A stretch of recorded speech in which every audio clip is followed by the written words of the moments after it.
Hello viewers, সবাই কেমন আছেন? আজকে আপনাদের দেখাবো আদিবাসীরা কী করে মুরগির পা রান্না করে। চলেন দেরি না করে শুরু করা যাক ভিডিওটা। দেখেন এরা কত শর্টকাটে এটা পরিষ্কার করতেছে। এটা হালকা আগুনের মধ্যে সেঁক দেওয়ার পরে কত সুন্দর দেখতে পারতেছেন, পরিষ্কার হয়ে যায়। এটা অনেকে গরম জল দিয়ে করে। আজকে আদিবাসীরা কী করে রান্না করে ওইটা আপনাকে দেখাবো।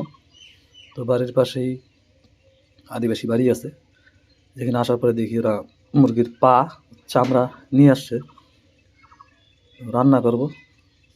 যার জন্য ওরা প্রথমে দিয়ে দিয়েছে পেঁয়াজ দিয়ে আমি সম্পূর্ণটা দেখব, সাথে সাথে ওকে একটু হেল্প করব কী করে রান্নাটা করে ওরা দেখি। তো পেঁয়াজগুলো ভাজতেছে, তারপরে গ্লাসের মধ্যে থেতো করছে ওরা লঙ্কা, কাঁচা লঙ্কা আছে, রসুন আছে, আদা আছে, এর মধ্যে একসাথেই এটা ওরা থেতো করে নিছে। থেতো করে নেওয়ার পরে সুন্দর এটা নাড়াচাড়া করতেছে।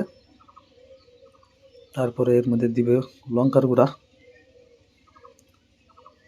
ওরা খুব একটা বেশি মশলা খায় না, কম কম মশলা দিয়ে খায়। যাই হোক, আপনারা দেখতে পাইতেছেন সুন্দর কিন্তু এটাকে ভাইজে নিতেছে ওরা। ভাইজে নেওয়ার পরে এর ভিতরে দিয়ে দিবে মনে মাংস। যেখানে আছি বন্ধুরা, এখানে কোনো লাইন টাইন কোনো কিছুই নাই বাড়িতে, যার জন্য একটু আপনাকে দেখা একটু সমস্যা হতে পারে। তো যাই হোক বন্ধুরা, দেখতে পাইতেছেন কিন্তু সুন্দর কিন্তু এটা ভাজা করতেছে ওরা। এবার যে মাংসটা আর চামড়াগুলো ছিল ওগুলো কিন্তু আগুনে সেঁক দেওয়ার পরে গরম জলে ভালো করে পরিষ্কার করে নিয়েছে, সুন্দর করে ধুয়ে নিয়ে নিয়েছে। তো এটা দেখতে পাচ্ছেন সুন্দর কিন্তু নাড়াচাড়া করে দিয়ে দিয়েছে। এর মধ্যে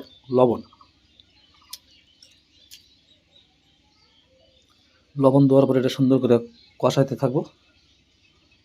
তারপর দেখি আর কি কি দেয় এটার মধ্যে। পরে এটা একটু ছোট হয়ে গেছে মাংস হিসাবে, যদিও মাংসটা কমে যাবে। দেখতে পাচ্ছেন কালার কিন্তু খারাপ আসে নাই, মোটামুটি সুন্দর আছে। এরপরে এটা দিয়ে দিচ্ছে ওরা জিরার গুঁড়া। জিরার গুঁড়া দিয়ে এটা আরও কিছুক্ষণ কষাইব। তো সঙ্গে থাকেন আপনারা। দেখতে পাচ্ছেন কষান কিন্তু মোটামুটি এটা হয়ে গেছে। এটা খুব একটা সময় লাগে না রান্নাটা করতে, মাংসটা থেকে তেল ছেড়ে দিছে।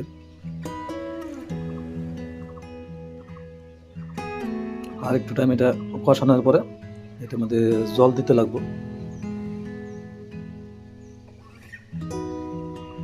তো রান্না কিন্তু আমাদের সে কম জানে না এরাও, আদিবাসী হলে কি হবো, কিন্তু মশলা একটু কম খায় এরা। কিন্তু কালার ফালার দেখতে পাইতেছেন খারাপ আসে নাই, সুন্দর কালার আছে সুন্দর কিন্তু দেখতে পাইতেছেন। জলটাও ফোটা শুরু হয়ে গেছে, কিন্তু আর বেশি সময় লাগবে না। এটা একদম ওরা একদম কষা কষা করে বানাবো, জলটা সম্পূর্ণটাই শুকাই নিব। দেখতে পাচ্ছেন জল কিন্তু মোটামুটি শুকাই গেছে। তো অবশ্যই বন্ধুরা এগুলো ট্রাই করে দেখবেন আপনারা, অবশ্যই আপনার কাছে ভালো লাগবে। এটার পরে লাস্টে দিয়ে দিচ্ছে গরম মশলা। তো ওরা তো বলে মাংসের সেটাই সব থেকে ওদের কাছে বেশি টেস্ট লাগে, যদিও খাটনি হয় এটা রান্না করতে। আর আমাদের এখানে এটা অ্যাভেলেবেল পাওয়া যায়, কারণ আরামবাগের মাল যায় এখানে, যেখানে সব কিছুই আলাদা থাকে। আপনারা চাইলে পরে টাংসগুলো সব কিছুই আলাদা আলাদা নিতে পারেন, শুধু লেগ পিসটা পাইবেন না। তাছাড়া ফেফড়া টেফড়া সব কিছুই পেয়ে যাবেন। ফেফড়া না মেটো, যাই হোক এটা চিরা ভাজা দিয়ে খাইবো আজকে। তো অবশ্যই বন্ধুরা